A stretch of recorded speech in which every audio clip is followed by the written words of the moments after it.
Boa noite, meus amigos. Estamos aqui de volta. Como sempre, começamos invocando a Santíssima Virgem Maria e o Santo Padre Pio de Pietrelcina para que roguem a Deus que nenhuma injustiça se cometa nesse programa.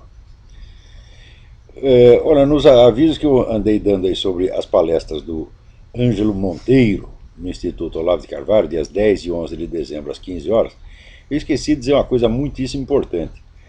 As palestras também serão transmitidas ao vivo pela internet, só que para você assistir você precisa se inscrever. Então inscreva-se no www.institutoolavodecarvalho.com. Caso, mesmo que você não possa ir, mesmo que você esteja em Pernambuco, no Amazonas, qualquer lugar do Brasil ou do mundo, você pode assistir ao vivo. www.institutoolavodecarvalho.com. Alguém aqui me manda uma notícia, no meio de tanta notícia ruim, tem aqui uma notícia auspiciosa, que saiu aí uma tradução brasileira do livro O Cérebro Espiritual, que é do neurocientista canadense Mário Beauregard. Beauregard escreve B-E-A-U-R-E-G-A-R-D. Mário Beauregard, que veio muito a calhar, porque eu dei recentemente esse curso sobre a consciência de imortalidade, né? E ele dá lá alguns daqueles dados científicos, que não são novos, na verdade, mas que estão ali condensados, né? Ele diz aqui, por exemplo, ele deu uma entrevista para a revista Cults, no Brasil, no qual ele diz o seguinte: quando há uma parada cardíaca, o cérebro deixa de funcionar depois de cerca de 10 a 20 segundos. Muitos pacientes em estado de parada cardíaca parecem inteiramente capazes de experimentar processos mentais. Esse fenômeno demonstra que o espírito e a consciência não são gerados pelo cérebro. Ora, existe mais casos registrados disso aqui do que o cético mais exigente poderia requerer.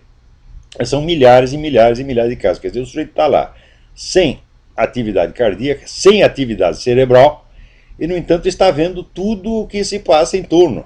E, às vezes, vê coisas que estão se passando nos quartos vizinhos. E, às vezes, em outros lugares. Tudo isso depois confirmado. Tem até o caso do sujeito que, exatamente nesse estado, ele viu que na casa vizinha tinha um sapato em cima do telhado, veja você, né? Isso quer dizer que a visão dele não estava nem condicionada ao lugar onde o corpo dele estava. Na maior parte dos casos, as pessoas veem e reparam em mais coisas do que reparariam se estivessem vivos e despertos. Quer dizer, a bibliografia a esse respeito é tão imensa que a mera pretensão de que a consciência é causada pelo cérebro deve ser rejeitada em limine como uma coisa, assim, uma estupidez, uma simples lenda, crendice. Não há nenhuma prova, nenhum sinal, mesmo remoto, de que a consciência seja causada pelo cérebro. E há milhares e milhares e milhares de provas de que pessoas sem nenhuma atividade cardíaca ou cerebral continuam tendo consciência. Então, o livro chama-se O Cérebro Espiritual e saiu pela editora Bestseller. Agora aqui, Mair Fortuna me escreve dizendo o seguinte: tem uma escola Agasse para crianças carentes, né? O lema da escola é assim, olha que coisa: acima de tudo, respeite e obediência à autoridade constituída.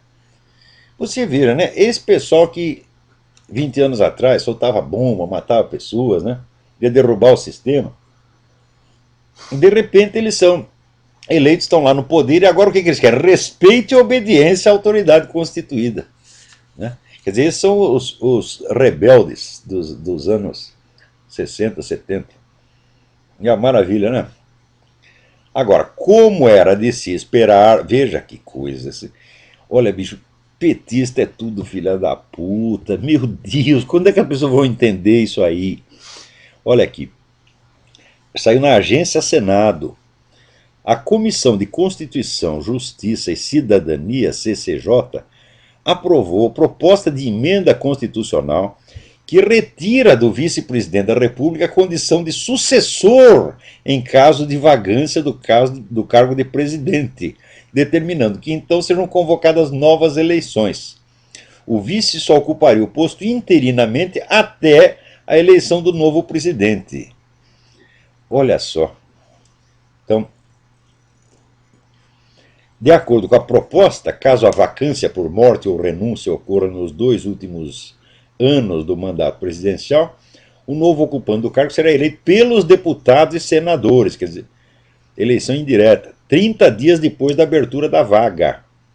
Então você veja, para eleger a dona Dilma, o PT precisou de uma ajudinha do PMDB, o qual empurrou lá o Michel Temer, né?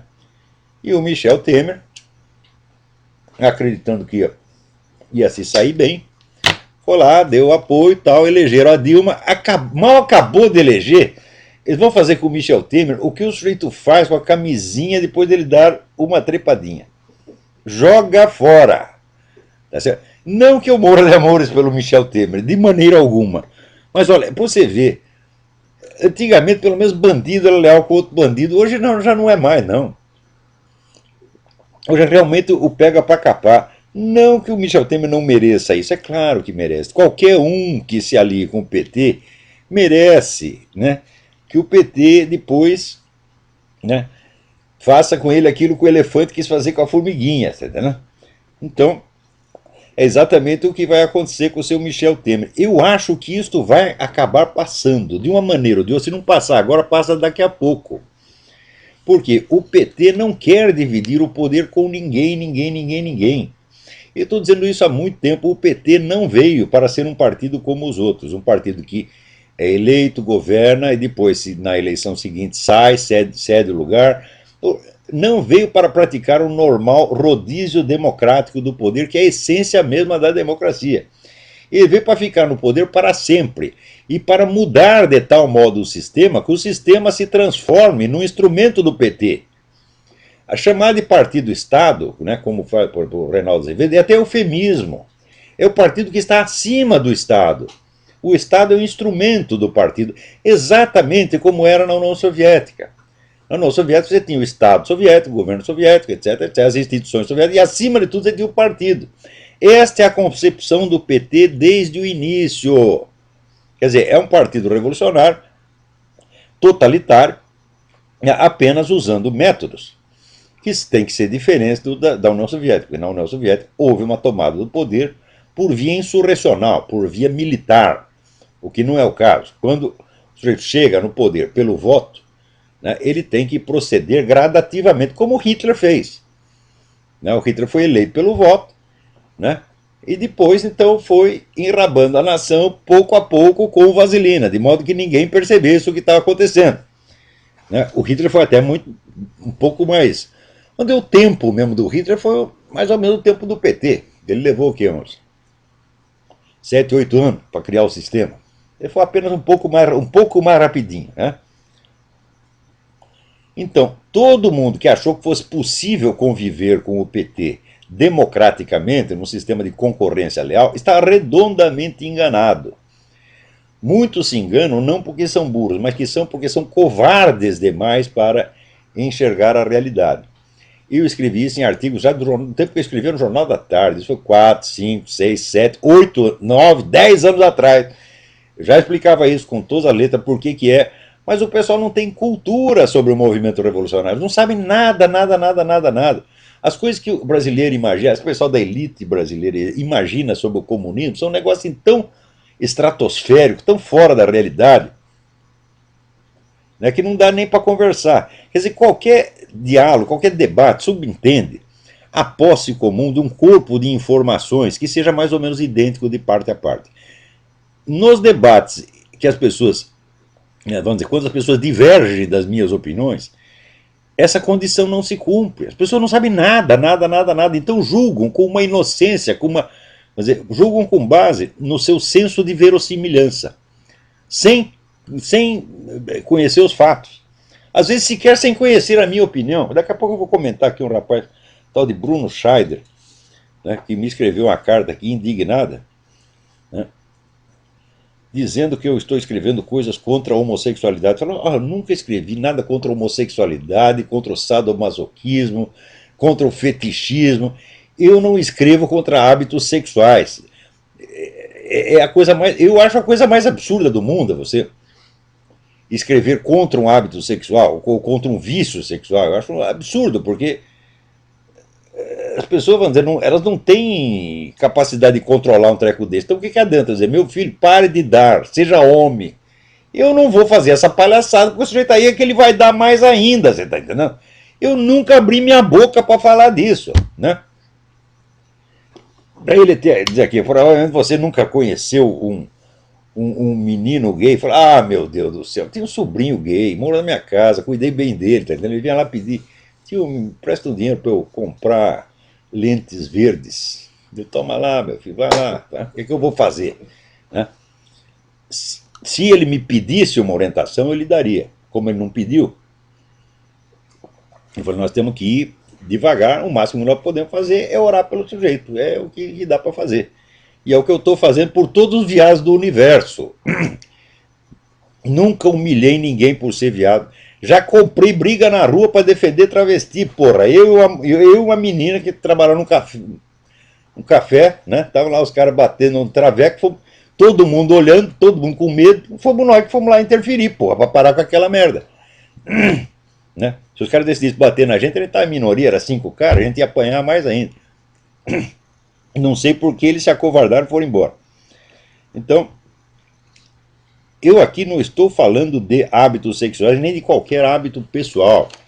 Tá certo? Então, se você e a sua mulher têm uma relação sadomasoquista, um dia você bate nela, no outro dia ela bate em você, meu filho, eu só vou falar disso se você vier me pedir o conselho. E mesmo assim, eu vou tentar escapar, porque eu não me considero qualificado para dar conselhos, né, de vida matrimonial, de vida familiar, para ninguém. Para ninguém. Isso aí você precisa estudar, precisa ter um. Meu falecido amigo Ronaldo Alfredo César Miro é um talento nessas coisas. Mas eu não, eu seria apenas um amador palpiteiro. Né?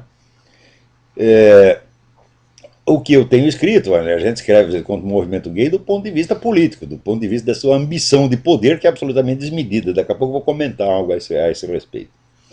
Né? Mas quando a gente vai discutir essas questões políticas no Brasil, o outro lado que vem discutir comigo não tem cultura mínima. E olha, você discutir com o ignorante é difícil, porque ele não tem medida do que ele está falando. Né? Então era muito mais fácil no tempo do imbecil coletivo você discutir, por exemplo, com, sei lá, Marlena Chauí, o Leandro Conde, porque algum conhecimento eles tinham. Pelo menos o conhecimento do comunismo eles tinham. Então dava para discutir, mas de repente chegam com umas ideias assim, tão estapafúrdias, que você, para discutir com o cara, você precisaria ensinar para ele desde os rudimentos, desde os primeiros elementos né, do assunto. Então, seria não um debate, mas um esforço pedagógico, isso aí eu não posso fazer.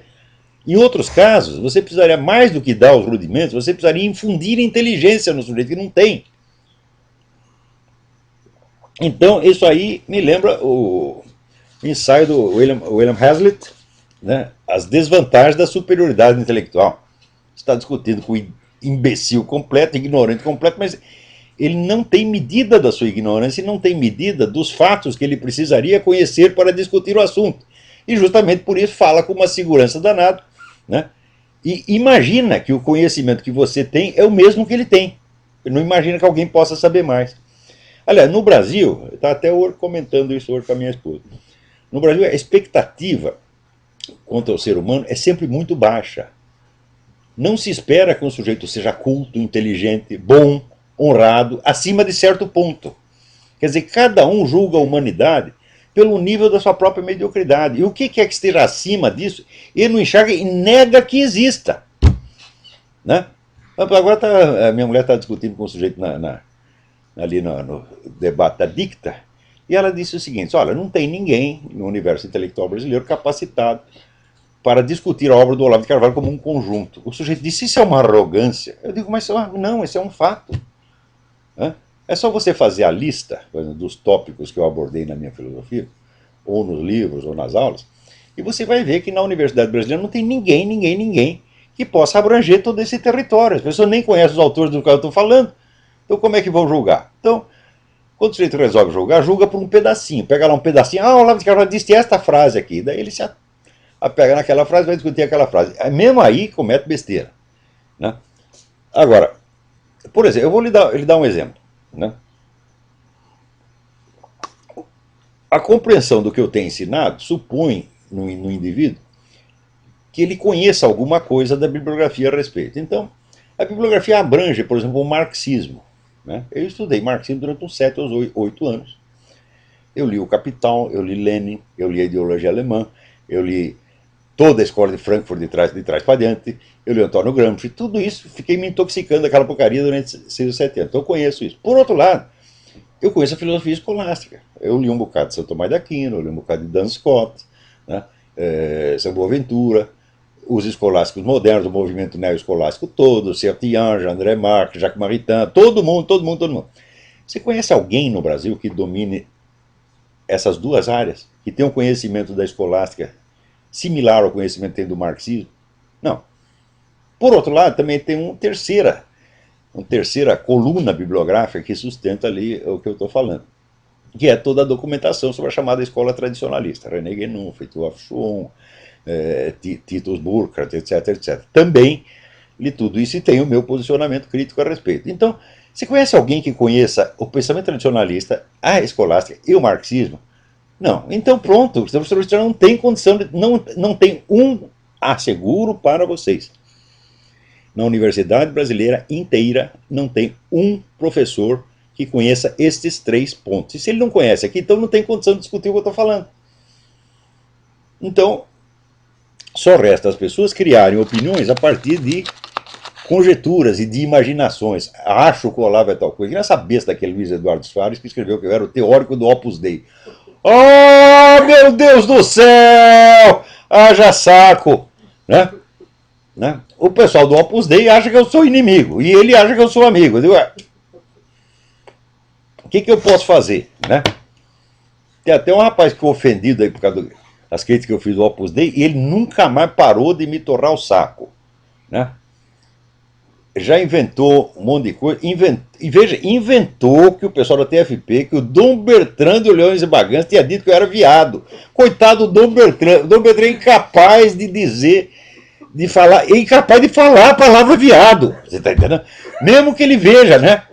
Um tipo Bambi, né? Tá entrando na floresta, vê lá um viado no sentido zoológico da coisa, ele vai falar viado, fala, não, mas viado pode ter conotações e tal. Ele não fala, é o homem mais educado do mundo. Mas se o Dom Bertrand falar um treco desse a meu respeito, puta que pariu.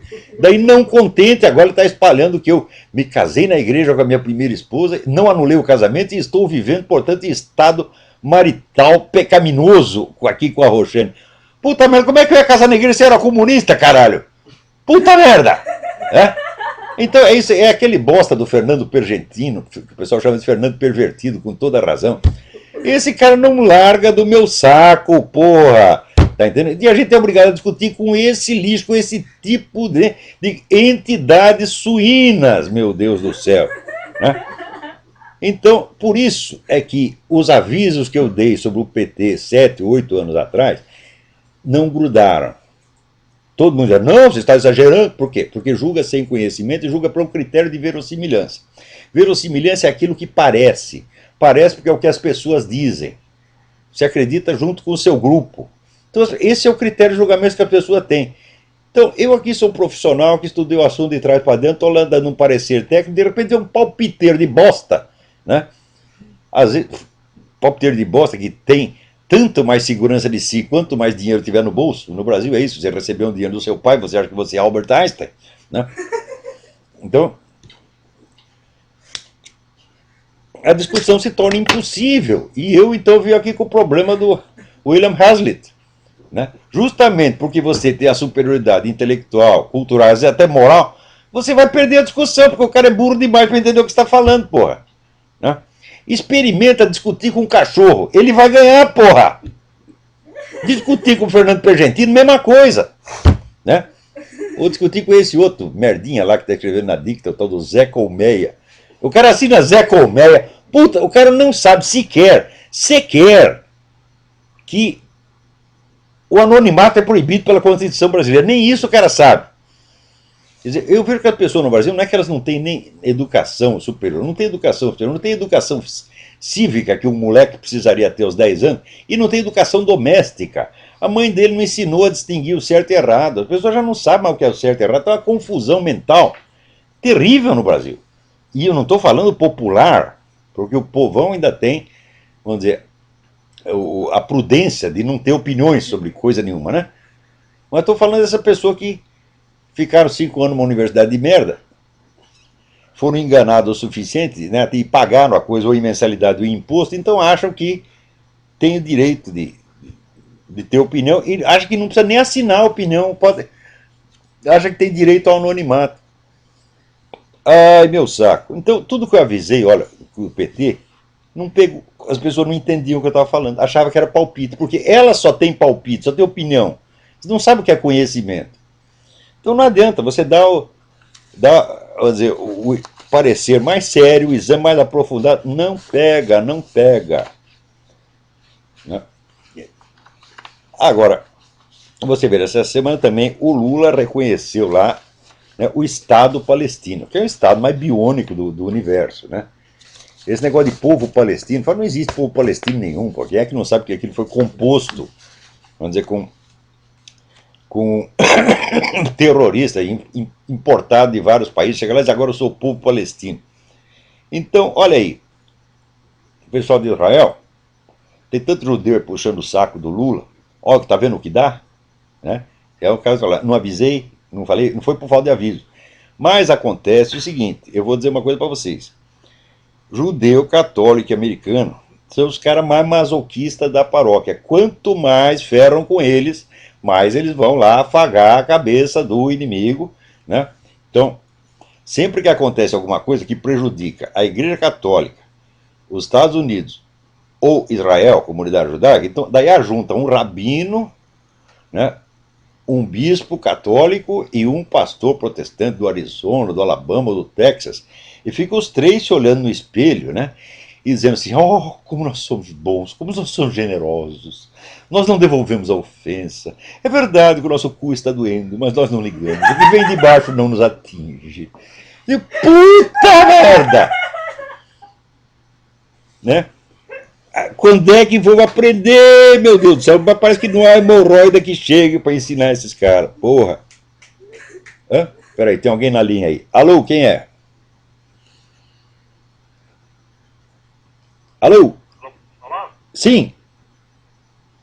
Foi interessante. Há pouco tempo que eu estou acompanhando o senhor, eu sou aluno de teologia aqui em Boston. Eu gostaria simplesmente que o senhor traçasse um paralelo entre essa teologia protestante e a filosofia de hoje, justamente seguindo esse assunto que o senhor está falando desses pastores que estão aí se metendo com a política.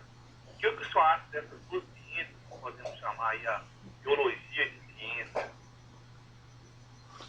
Olha, a teologia tem uma estrutura científica, tanto a católica quanto a protestante. Ela parte de um dado fundamental, que são os textos revelados, que ela não discute. Ela não discute a revelação em si. Quer dizer, é parte do dado da revelação. E a partir daí, procede a interpretação sistemática, inteiramente racional do texto e a deduzir daí, vamos dizer, quais seriam, vamos dizer, as práticas que são adequadas de acordo com aquele ensinamento. Quer dizer, a estrutura é inteiramente científica. Note bem, a primeira ciência que se desenvolveu no Ocidente foi a teologia. Quer dizer, todos os critérios de verificação, de correção textual, etc., foram todos estabelecidos pela teologia. E provavelmente, vamos dizer, a teologia é a única ciência que tem um discurso racional do começo até o fim. É estranho que as pessoas não saibam disto. Né? Aliás, não é estranho. A ignorância jamais é estranha. O que eu estou falando? Estou falando besteira. Não tem nada estranho, porra. A ignorância, a ignorância medra e abunda, tá entendendo? Por toda parte. Agora, o fato é o seguinte, o fato é que nos últimos 50 anos, a infiltração de inimigos dentro das igrejas, tanto católicas quanto protestantes, foi um negócio monstruoso, monstruoso. Tem aquele famoso depoimento da Bella Dodd, que fala da infiltração comunista na igreja a partir da década de 30, ordenada pessoalmente por Stalin. Né? E ela mesma confessa, né, que ela infiltrou ali, sei lá, alguns milhares de pessoas. Isso uma agente.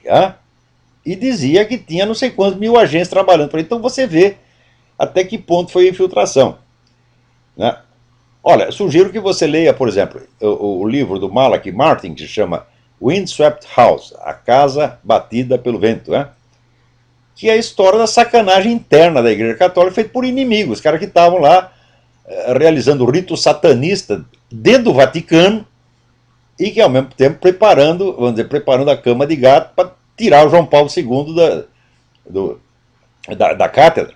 Isso aconteceu mesmo, tanto que na internet tem até a lista da correspondência. O livro é escrito como se fosse um romance, mas tem a correspondência com a realidade, é total. Então tem até a lista de que personagem corresponde, o personagem do romance corresponde a que pessoa na realidade, né? Mas quem conhece a história nem precisa ler a lista, porque você já sabe imediatamente, né? Tem lá, aparece um sujeito, um cardeal alemão chamado Johann Rein Vernunft. Você imagina quem é, né? É o Bento XVI, evidentemente, né? E assim por diante. Tem outro, parece cardeal Mastroianni, né? Que era o Casaroli, o gostosão, né? E assim por diante. Então você fica sabendo tudo o que foi feito desde dentro para destruir a igreja. Por exemplo, para infiltrar psicólogos homossexuais ou pró-homossexuais, de modo que eles selecionassem os padres candidatos nos seminários pela sua preferência sexual. Quer dizer, o sujeito tem verdadeira vocação sacerdotal, a gente exclui, né? Agora, chega aqui desmunhecando, está aprovado imediatamente. 30 anos depois aparece essa epidemia de pedofilia, obviamente, né? O cara que vem me dizer que o homossexual não tem nada a ver com pedofilia, eu digo, olha, então você olha aquele vídeo do Luiz Mott falando sobre, né, a exposição, o Museu do Sexo, ele falando daquele jeito todo deleitoso, né? E afagando a bunda de uma estátua de bebê. Você vê, se isso não é propaganda da pedofilia, o que é então? Né? E assim por diante. Aliás, falando nisso, nós recebemos aqui na nossa casa, tivemos a honra de receber, durante 2 dias, a visita da doutora Judith Riesman, autora dos livros Kinsey, Crimes and Consequences e Sexual Sabotage. Ela conta a verdadeira história do Kinsey, né? O Instituto Kinsey foi o que desencadeou nos Estados Unidos a chamada Revolução Sexual, o Sex Lib, nos anos 50. Graças ao famoso relatório Kinsey, que dizia ser uma pesquisa imensa, né, provando que os costumes sexuais, verdadeiros costumes sexuais nos Estados Unidos, não eram aqueles que a moral estabelecida estava apregoando, mas que, ao contrário, todo mundo estava cometendo adultério, todo mundo era viado, todo mundo era pedófilo, né, e dizendo até que as relações sexuais entre pais e filhos eram benéficas para a saúde mental das crianças, né? E aquilo teve um impacto enorme. E isso mudou o Código Penal americano. Ele descriminalizou uma série de condutas, né? A partir daí, aparece, por exemplo, a revista Playboy, o Hugh Hefner, fundador da Playboy, ele disse desde o início que o propósito dele era divulgar as ideias do Kinsey, popularizar as ideias do Kinsey. E isso teve um impacto enorme, né? Foi a partir daí que todas as condutas sexuais possíveis e imaginárias foram consideradas todas cientificamente normais. Só que acontece o seguinte, a doutora Riesman descobriu que todos os dados do Kinsey, não é um ou outro, todos eram falsificados. Todos. Ele disse que, por exemplo, fez pesquisa entre a população normal. Não, ele fez a pesquisa entre presidiários. Sobretudo, gente condenada por crimes sexuais. Então pega lá a conduta de um pedófilo condenado e multiplica aquilo por 10 mil e faz de conta que aquilo é a conduta normal da população. Por exemplo, ele diz ali que metade das mulheres casadas tem casos fora do casamento. Eu digo, mas o que é isso, meu Deus do céu? Isso é absolutamente impossível, né? E foi a partir daí, se prevalecendo o Kinsey, que apareceu esses movimentos, movimento abortista, gaysista, etc.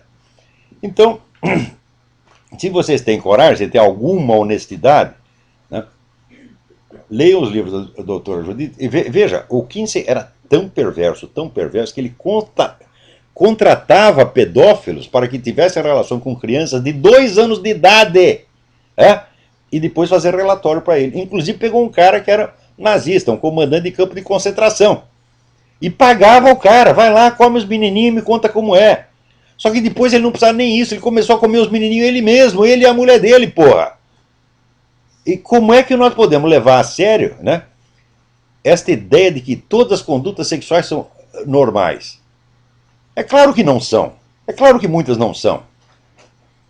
Mas acontece que, agora, pela lei da anti-homofobia, note, preste bem atenção, qualquer crítica que você faça à conduta homossexual em si, mesmo sem dar nomes, será criminalizada. Se você citar uma sentença da Bíblia condenando a sodomia, você pode ir para a cadeia. A lei é exatamente assim. Então, note bem, até as pessoas que são contra, elas reagem, mas reagem de uma maneira fraca, porque são vítimas da espiral do silêncio e estão hipnotizadas pela impressão de força do inimigo. Então, por exemplo, aquele pessoal do Mackenzie diz que a lei anti-homofobia atenta contra a liberdade de expressão. Eu digo, mas escuta, mas isso é um eufemismo. Isso é uma maneira muito fraca de dizer as coisas. O que a lei anti-homofobia faz é muito mais do que isto. O que a lei anti-homofobia, a simples lei homofobia, derruba todo o sistema judicial, todo o sistema de direitos humanos no Brasil. Porque, note bem, até hoje todas as leis que visam a proteger, né, a honra e integridade das pessoas, elas limitam a punição, quer dizer, a ofensas feitas pessoalmente. Por exemplo, se você fala mal de uma religião, a lei não te pune. Agora, se você escarnecer publicamente da pessoa por motivo de crença ou função religiosa, sim, aí esta pessoa pode te processar. Tá certo? Agora, a lei anti-homofobia não é assim. Você não precisa escarnecer de uma pessoa ou de um grupo de pessoas em particular. Basta você falar mal da homossexualidade em geral e você será punido. E este princípio, vamos dizer, de você punir a crítica geral, a crítica abstrata, a crítica genérica, já está sendo usado para outros casos. Outro dia, o Ministério Público Federal lançou um processo contra o apresentador da Atena porque ele disse que o ateísmo é causa de baixa, de degenerescência da conduta moral, é causa de criminalidade, é causa de violência. Ora, meu Deus do céu, vocês deem uma olhada na página do professor R.J. Rummel, com 2 M's. Tá certo? E você verá que os movimentos ateísticos, em 2 ou 3 décadas, mataram mais gente do que todas as guerras de religião haviam matado em todo o orbe terrestre desde o início dos tempos. O ateísmo militante surge como ideologia assassina, sim. Isso é um fato que ninguém pode negar. Agora, o Ministério Público diz que ele ofendeu as pessoas, ofendeu uma entidade chamada Os Ateus. Ofendeu os ateus. Quer dizer, ele não ofendeu ninguém em particular. Em primeiro lugar, não tem nenhuma lei, né, que castigue o fato de você escarnecer de uma pessoa por motivo de ateísmo, por motivo de convicção religiosa. Então, de cara, o Ministério Público já está reconhecendo que o ateísmo é uma religião, o que é autocontraditório com o que eles estão fazendo. Então, quer dizer, está tentando punir o indivíduo por uma opinião genérica que ele não lançou contra ninguém em particular. Está falando do ateísmo de modo geral. E o que ele está falando é historicamente fundamentado. Você me mostra alguma religião, tá certo, que no curso de poucas décadas tenha mandado matar 100 milhões de pessoas, como fez o comunismo. Que é, olha, 100 milhões é o cálculo, vamos dizer, o cálculo conservador. Quer dizer, o cálculo comedido. Na verdade, foi muito mais. O próprio R.J. Rummel, ele recentemente corrigiu as estatísticas que ele tinha dado sobre a China. Somente na China, o governo matou 75 milhões de pessoas em tempo de paz. 75 milhões de pessoas no seu próprio território, da sua própria população, por motivo de crença, meu Deus do céu. Então, você dizer, o ateísmo é uma ideologia assassina, nasceu como assassina na Revolução Francesa e continuou matando gente. Na França, no México, na Rússia, na Hungria, na Polônia, na China, em Cuba. Como é que você vai dizer que isso é uma coisa edificante, meu Deus do céu? Então, isso quer dizer, o Ministério Público acha o seguinte: se você cuspir em cima, escarnecer em cima da religião, como o pessoal escarnece durante a parada gay e tal, não tem problema nenhum. Mesmo que seja chacota. Agora, o Datena não está fazendo chacota, ele está falando uma coisa muito séria. Inclusive historicamente fundamentada. Quer dizer, o senhor disse a verdade. o ateísmo militante é assassino. Tá? Não só é assassino, como é indutor de degradação moral. Isso aí, vamos dizer, o que o comunismo degradou a moral humana, baixou o padrão da moral humana, é uma coisa impressionante. Quer dizer, não só nos países comunistas, fora também. Não é isso? Então, como é que o Ministério Público entra com um negócio dele? É simples. Os caras eles não sabem o que estão fazendo. Né? Então, olha, a mais extrema confusão na esfera dos valores morais existe não quando as pessoas estão confusas, não quando elas reconhecem que não sabem o que fazer, mas quando elas acham que sabem o que vão fazer e tomam posição quanto a fatos determinados, tomam posições que contrariam os próprios princípios em nome dos quais estão tomando posição. É exatamente o que acontece com esse negócio do Ministério Público. Qual é o respeito que merece o Ministério Público quando faz dizer? Nenhum. Vocês estão se desqualificando. E venham discutir comigo, eu provo isso para vocês.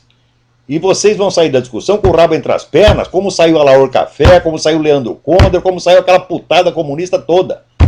Vocês não sabem o que estão fazendo, vocês não têm competência. Não sabe, vocês não sabem ler. Vocês não sabem ler, não sabem entender um texto que leem. Então, estão agindo, vamos dizer, por puro irracionalismo, por puro ódio. Quer dizer, quem é que não vê, vamos dizer, que essas iniciativas antirreligiosas que têm aparecido não são coincidência. Tudo isso é induzido. Então, você tem ali milhares de agentes de mudança treinados, infiltrados em tudo quanto é lugar, em escola, clínica psiquiátrica, assistência social, né? Você, olha, quer saber os recursos que essa gente usa para projetos de engenharia social, quer dizer, de mudar a conduta das pessoas, não é mudar as ideias, não é doutrinação. Você impõe certas condutas, o indivíduo, forçado pelo ambiente, adota aquelas condutas e, por retroativamente, ele justifica. Né? Então você muda as ideias através da conduta e não vice-versa. Você vê a profundidade da ação desses camaradas. Vejam aqui, aqueles que viram na gravação do YouTube, olha aqui o título desse livro. A utilização dos colegas de classe como agentes de mudança comportamental. Ou seja, o professor entra na classe como agente de transformação. Ele não está lá para ensinar geografia ou matemática. Não faz questão de ensinar nada. Né? Então, estão lá para induzir mudanças de comportamento, frequentemente interesseiras. Né? Então, por exemplo, se você já está lá induzindo as crianças à prática homossexual, porque ele sabe que essas crianças vão crescer e vão aumentar a clientela dele. Porque, veja, por que o homossexual se sente discriminado? Se sente discriminado simplesmente porque a maioria não quer ter relações sexuais com ele se sente mortalmente ofendido por isso, se sente isolado, e daí começa a interpretar esse isolamento como se fosse discriminação. É isso? Então, vamos supor, se eu entrasse, digamos, numa escola, né, e sei que 90% das meninas não vão querer nada comigo, eu também vou me sentir isolado. Mas eu não sou louco o suficiente para atribuir isso a uma intencionalidade discriminatória. Né? Então está aqui o livro, o autor é Philip S. Strain, S-T-R-A-I-N. E olha, o livro é a favor disso, ele não está criticando, não. Isso aqui é um manual. Como você utilizar os colegas de classe, na aula que você leciona, para pressionar aqueles que sejam resistentes. Quer dizer, você joga a classe contra o indivíduo. Quer dizer, isso é uma operação psicológica das mais porcas, das mais sórdidas que existem. E olha, esse livro aqui já é antigo, tem uns 30 anos. Eu tenho um outro livro aqui que eu estou lendo, Agência de Mudança nas Escolas, Barbara Morris. Esse é um livro contra. O livro saiu em 1979, quer dizer, em 79 isso já estava totalmente disseminado nas escolas americanas, só que aqui o pessoal reage. No Brasil o pessoal nem sabe o que é agência de transformação. O Brasil é um ímã complacente, onde entra piroca de rinoceronte. E vocês não sentem nada, meu Deus do céu. Nem uma honrada dor no cu vocês sentem, porra. Como é que é isto, porra? Hã?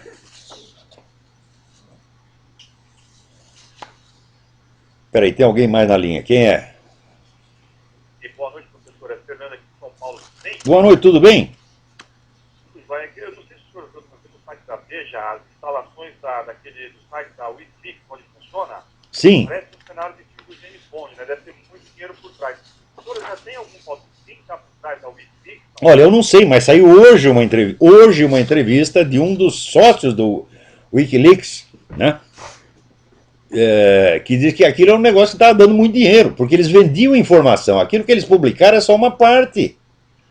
Na verdade, estavam vivendo de chantar. Pegava lá informações e dizia: olha, nós temos isso aqui, se você não pagar, a gente publica. Né? Agora, o que não quer dizer que tudo que eles fizeram foi mal. Algumas dessas informações são muito úteis. Por exemplo, essa de que o Brasil esconde terrorista, prende lá um terrorista, um cara do Hamas, do Hezbollah, e diz que ele está preso por outra coisa. Não, ele estava preso porque ele cuspiu na rua, ele estava preso porque peidou no elevador, tá entendendo? Então camufla o sujeito e ele sai bonito. Quer dizer, o Brasil está colaborando com o governo brasileiro, está colaborando com o terrorismo internacional. Aliás, nem precisa. Pelo simples fato de pertencer, ter fundado o Foro de São Paulo, que é um guarda-chuva para proteger todos os terroristas. Quer dizer, protege por um lado e depois, né, vem esse bosta desse ministro Nelson Jobim dizer: não, se as Farc vier aqui vão ser recebidas a bala. A bala é o caralho, seu ministro, você é um mentiroso, ou então você é um covardão, porque tá cheio de gente da Farc aí, porra. Praticamente só quem fornece cocaína no mercado brasileiro é as Farc. E são bem recebidas, né, são protegidas pelo governo, você sabe perfeitamente disso, e vem me desmentir, me processa, Nelson Jobim. Eu vou lá e provo o que eu estou falando. Né? Como o grosso das denúncias se concentra sempre contra o governo americano, eu falei, será que isso é alguma coisa suspendida pela China ou por algum grupo globalista, entendeu? É muito possível, é muito possível. Né? Que atualmente tem muito cara, muito denunciador de esquemas globalistas, que faz assim, concentra os ataques só no grupo americano e não mostra as conexões que tem com gente na China, na Rússia. Então dá a impressão assim que aquilo é um projeto americano para dominar o mundo. Quando não é, aquilo é um projeto globalista para dominar em primeiro lugar a América. Então, porque se quer a prova disso, você pega esse pessoal globalista, Rockefeller, George Soros, tal, eles sempre apoiam somente a esquerda dentro dos Estados Unidos, meu Deus do céu. São eles que perseguem a turma do Tea Party, são eles que fizeram a maior campanha contra o Tea Party, também que a campanha não adiantou nada. Isso é prova do que eu sempre digo. Existe o poder secreto, mas ele não é tão secreto e não é tão poderoso assim. É? Ele é apenas um grupo de gente ricaço, idiota, que acha que tem a solução para todos os problemas da humanidade e quer forçar todo mundo a ser como eles. Às vezes eles conseguem, às vezes não. Você vê, por exemplo, aquela campanha que eles fizeram pela controle populacional. Começou nos anos 50 ou 60, a campanha monstro, né, para diminuir a população no terceiro mundo. A campanha só pegou na Europa. A população do terceiro mundo aumentou, a da Europa diminuiu, o terceiro mundo invadiu a Europa. Isso aí é erro de cálculo desses filhos das putas. E ainda continuam achando que são os senhores doutores que sabem tudo. Né? Sabem nada, sabem nada. Pô. Infelizmente, a vida não vai me dar a oportunidade de confrontar esses fulanos, tá certo? E desafiá-los. Agora, prova aí o que você está falando. Eu venho aqui com uma lista de 50 fracassos que você fez, prova que você não sabe merda nenhum. Jorge Soros. Eu pessoalmente exprimi o Jorge Soros. Depois de uma conferência dele na OEA, eu fui lá, quando terminou a conferência, fiz questão de falar com o velho. Falei, vou lá espremer o cara. E estou falando lá do Foro de São Paulo, e ele, fingindo que sabia o que era o Foro de São Paulo, mas falando uma coisa totalmente extemporânea. Então eu estava, este bosta, ele não sabe o que se passa na América Latina. Ele está lá manipulando as coisas na América Latina e não sabe o que se passa lá, ele está fingindo que sabe. Então o pessoal pensa, o Jorge Soros é um cérebro maquiavélico, marido. É um velho idiota manipulado por intelectuais que o cercam, porra. Tá bom, professor, obrigado, boa noite. Boa noite, obrigado. Agora, quem sabe o que está fazendo, né, é a China. A China está comprando ouro pra caramba. Por quê? Porque está prevendo que o dólar vai cair, porra. Outro dia, eu vi uma análise feita por um economista, agora esqueci o nome do cara. Estou ficando velho gaga mesmo, não tem jeito. Esqueci o nome do filho da puta. Filho da puta não, era um grande cara, fazia uma análise excelente, excelente. E dá uma ideia da dívida americana. Veja, nos anos 70, os Estados Unidos eram o maior credor do universo. Hoje são o maior devedor. Sobretudo a partir da década de 80 e sobretudo a partir de 2008, quando entrou o seu Obama. Então tudo está sendo feito para destruir. Acontece o seguinte, todo país, quando quer comprar alguma coisa, ele tem que primeiro converter as suas divisas em dólares. Então vamos supor, sei lá, a Zâmbia. Né? A Zâmbia quer comprar lá uns remédios. Ela não pode comprar os remédios e pagar com o dinheiro da Zâmbia. Tem que comprar dólar com o dinheiro da Zâmbia e daí comprar o remédio. Né? Então, para isso, a Zâmbia tem que produzir, quer dizer, o dinheiro dela tem que ter lastro, tem que corresponder a uma riqueza real. Tá certo? Isso é todos os países do mundo, só se comercia com dólar no mundo. Bom, os Estados Unidos não precisa, porque o lastro dele é o próprio dólar. Então só basta aqui imprimir o dinheiro. Manda imprimir e compra qualquer merda. Só acontece que isso é suicídio. E é exatamente o que o seu Obama está fazendo agora. Então, isso quer dizer que o dólar está ficando cada vez mais numa bolha de sabão. Então a pergunta é o seguinte, e se 2 ou 3 países decidirem que eles não aceitam mais dólar para vender as coisas, que eles querem em marcos, ou em diamantes, ou em qualquer coisa. Pronto, acabou a economia americana. Afunda a economia americana, daí afunda a economia mundial. Quer dizer, a coisa está por um fio. Eu tinha acabado de ler esta análise, eu vou anotar o nome do cara, semana que vem eu digo. É excelente a análise do cara, excelente, excelente, excelente. Eu tinha acabado de ler esse negócio e chega essa notícia do Wall Street Journal de que a China está comprando ouro. A China até ontem comprava dólar, até a maior reserva de dólar do mundo está na China. Mudaram de ideia, estão comprando ouro, porra. Quer dizer que estão preparando mesmo uma derrocada total da economia americana. Peraí, tem mais alguém na linha aí. Alô, quem é? Alô, Olavo. Oi, Bem, tudo bem? Thiago, Tiago, tudo bem? joia, senhor. Tudo perfeito. Ô, professor, eu estou ligando só para deixar um abraço, sei que eu sou fã, eu baixo todos os programas, sempre eu estou escutando. Obrigado. Estou sempre escutando, o senhor fique com Deus aí, tá? Você também. Muito obrigado aí pelo programa e grande abraço. Abração, obrigado, obrigado, obrigado. Boa noite. Boa noite. Olha, eu não sei se eu já comentei isso, mas também, você veja, acho que eu comentei da Souza Cruz, que foi proibida de contratar provadores de tabaco. Comentei isso semana passada. Ah, foi na aula. Então, sempre tive esse problema. Quando eu falo para vários públicos diferentes, às vezes eu penso que falei para um, que falei para o outro, e daí continua a conversa que não tinha começado. Era que nem o meu amigo Dr. Miller sempre fazia isso. Eu entrava na sala dele, ele... Ah, mas aquele negócio assim, assim, assim. Eu falava, mas peraí, que negócio, Dr. Miller? Aquele negócio que eu falei, o senhor não falou nada. Daí ele tinha que me dar o briefing, né, do que ele imaginou que tinha falado. Então aqui, a fábrica Souza Cruz não pode mais contratar provadores de tabaco. Daí a fábrica alegou que não há nenhuma prova de que a atividade de provador de tabaco provocou tal ou qual doença. A sentença não responde a isso. Parte da premissa de que causa, quer dizer, dá por provado aquilo mesmo que era para ser provado.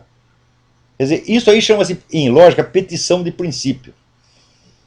Quer dizer, quando você, né, para provar uma coisa, você age como se ela estivesse provada. E daí você salta por cima das coisas. Isso é trapaça, trapaça, trapaça. Só que o uso dessa trapaça está se tornando normal e normativo na justiça brasileira. Ninguém precisa provar nada. Por exemplo, o Ministério Público não precisa nem provar que os ateus, entre aspas, são uma entidade jurídica dotada de direitos. Não é isso? Porque se dissesse que o Datena ofendeu um ateu, um grupo de ateus em particular, aí sim eles poderiam entrar com um processo de difamação, mas eles entraram. Processo de ação privada, não de ação pública. O Ministério Público não tem nada que se meter nisso. Então, agora aqui nos Estados Unidos, saiu ali no WorldNet dele que a Heritage Foundation fez um estudo sobre a possibilidade do dano por um ataque de pulso eletromagnético. O que é isso? É uma bomba que explode no ar, não mata ninguém, mas devasta toda a rede elétrica e paralisa o país por meses ou anos. Não é isso? Então, isso é uma possibilidade muito grande. Mas olha aqui, olha como é a direita americana. Né? Eles fazem o relatório e entregam para o Obama. Né? Para dizer, senhor presidente, precisa tomar alguma providência. Como se o Obama estivesse preocupado com isso, como ele não estivesse torcendo, rezando para cair uma bomba eletromagnética. Né? Ele está lá para isso, meu Deus do céu. Quer dizer, quando é que eu vou parar de pedir socorro ao bandido? Né? Mas ó, não adianta, é o que eu falei, judeu católico e americano não tem jeito, são os maiores mazoca do universo.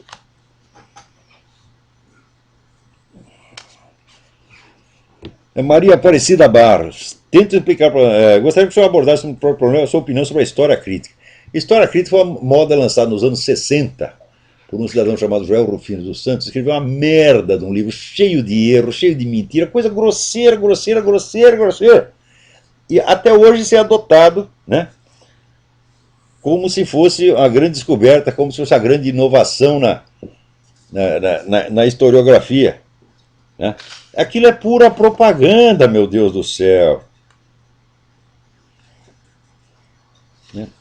Mas olha, não adianta falar, já cheguei à conclusão, quem tem razão é o Raimundo Abelio. O Raimundo Abelio dizia que no Brasil as ideias, né, circulam não, não no tempo histórico, mas no tempo geológico. Quer dizer, precisa mudar as camadas geológicas. Né? Leva alguns bilhões de anos, né, para uma ideiazinha mudar de lugar. As pessoas esquecem o que a gente falou na véspera, as coisas não têm continuidades. Né? Mesmo porque, por exemplo, cada nova geração que entra, ela tem menos informação do que a anterior e não sabe que precisa, né, investigar o que aconteceu. Vejam o que aconteceu. Ali nós temos um ministro da Educação que não sabe soletrar a palavra cabeçalho, ele diz cabeçário. Eu falei, cabeçário é coleção de cabeças. Ele leva as pessoas para visitar a casa dele e diz, olha, lá está a minha coleção de cabeças, essa aqui, né, é a cabeça do presidente Lula, essa aqui é a cabeça do Getúlio Vargas, aquela ali é a minha cabeça, porque em cima dos meus ombros já não tem mais nenhuma. Então, além de ter um ministro da Educação que não sabe soletrar a palavra cabeçalho, né, ainda tem um ministro da Cultura, o tal do Juca Ferreira, que diz que a cultura brasileira está na melhor fase da sua existência. Prova de que ele não conhece as fases anteriores. Isso é prova cabal. Porque perguntar, cultura brasileira, bom, onde estão hoje os equivalentes, né, de Graciliano Ramos, Carlos Drummond de Andrade, Manuel Bandeira, Otto Maria Carpo, Herberto Salles, Gilberto Freire? Onde estão os equivalentes? Mário Ferreira dos Santos, Miguel Reale, tem toda essa gente criando e produzindo ao mesmo tempo nos anos 50. Era um florescimento extraordinário. Cadê os equivalentes hoje? Não tem nada. Acabou, minha gente. A alta cultura no Brasil acabou. Agora, esse cara, ele acha que a cultura está numa fase muito boa. Por quê? Porque o ministério dele está cheio de dinheiro. E é por isso que o camarada julga. Com o ministro da Cultura desse, o que nós podemos fazer, meu Deus do céu? Pelo menos o Gilberto Gil, ele reconhecia que ele era um pseudo-intelectual de miolo mole. Tá certo? O senhor Juca Ferreira não sabe o que é intelectual, não sabe o que é miolo e não sabe o que é mole. Tá? Preste bem atenção, ele não sabe o que quer dizer a palavra mole. Então ele acha que a cultura brasileira, né, está em pleno estado de ereção. O que a gente pode fazer com um sujeito desse? Hein? Discutir com ele, fala, não dá. O cara é ignorante demais, ele vai vencer a discussão porque ele vai entender merda do que você fala. E vai continuar insistindo naquela bobagem. Então, aí um conselho que eu dou para as pessoas de alguma cultura que sejam enfrentadas por ignorantes presunçosos. Quando o sujeito vai falar aquela monte de coisa, não tenta argumentar, já manda tomar no cu logo. Você tá entendendo? E isso acaba com qualquer presunção. Porque o sujeito fica, né, já fica com medo de calar a boca. Daí você está falando num nível que ele pode entender. Quem é que não entende vai tomar no cu? É verdade, tem gente que não entende, não sabe o que é cu, porra. Não foi informado. Né? Então, peraí, tem mais alguém na linha aí? É o último, o último da fila, que nós não temos mais tempo. Alô, quem é? Alô? Boa noite, professor, tudo bom? Tudo bem? Quem é? De Guarulhos. Como não entendi o seu nome? Fabrício de Guarulhos. Fabrício, tudo bem? Tudo ótimo. Professor, eu tenho minha namorada, ela é professora de biologia numa escola particular aqui da cidade. E por incrível que pareça, a própria diretora da escola pede para ela fazer prova fácil para os alunos, para maquiar a nota dos alunos. E eu É isso. eu fico extremamente espantado com isso. É isso. Não pode selecionar, quer dizer, isso é discriminação. Onde já se viu? Dá 10 para o sujeito só porque ele acertou todas as perguntas e dá 0 para o outro só porque ele errou. É uma injustiça, é contra a democracia. Hein? É antidemocrático você dizer que um sujeito sabe mais do que o outro. Né? Exatamente essa é a ideia que eles estão passando. E pior é que o pai do aluno paga 15 reais por mês para o aluno. Para o aluno ser enganado, para o aluno ser ludibriado. Olha, vocês que estão pagando escola particular, parem com isso. Escola particular é tão ruim quanto a escola do governo. Porque é o governo que baixa os programas. E vocês estão pagando imposto? Eu vou dar um conselho. Parem de pagar, não paguem mais, porra. Façam um protesto público. Ah, que saudade que a gente tem daquele tempo da Federação das Indústrias, o Teobaldo de Nigres. O governo enchia o saco, ele telefonava pro Costinho e falava: nós não vamos pagar esta merda. E daí o Costinho não, pode deixar, eu vou mudar. Porra, naquele tempo tinha ditadura militar e as pessoas tinham culhões para reagir. Hoje não. Né? Hoje a ditadura do PT é a ditadura da careta, eles fazem cara feia, as pessoas já tudo começam a mijar nas calças. É impressionante. Né? Agora, quando viesse fazer de valente para cima desses, olha. Né? Como é? Deixa eu dar um exemplo só da prova que ela fez. Quais são os 3 estados da água? Aí o moleque vai e responde: quente, frio e morno. Puta merda, e ganha 10. Né? Não, e esse que é o problema. Ainda a diretora falou: não, nem o certo. Daí o rapaz tentou responder. Então, é uma bizarrice. Claro, o rapaz deve ter feito um esforço monumental, gastou todo o seu QI para responder isso aí. 3 estados da água, quente, morno e frio. Né? Putz a vida. Se tivesse pego a prova na minha mão, eu não teria acreditado. Tem um 4º estado da água, que é o estado em que a água está na cabeça do ministro da Educação. Tá entendendo? É um estado desconhecido, porque aquilo é só água que tem ali dentro. Né? Bem, professor, eu ainda gostaria de compartilhar com o senhor que eu rezo todas as noites para que Deus dê muita força e me ilumine. Porque o trabalho que o senhor faz é único e a gente precisa muito dele. Muito obrigado, muito obrigado. Preciso mesmo das orações. Porque, outro lado, o que tem gente matando de galinha preta, né? Acendendo vela pro capeta, não é brincadeira também, hein? Mas não vai adiantar nada. Praga de urubu cai no próprio cu. Até a semana que vem, muito obrigado. Ai,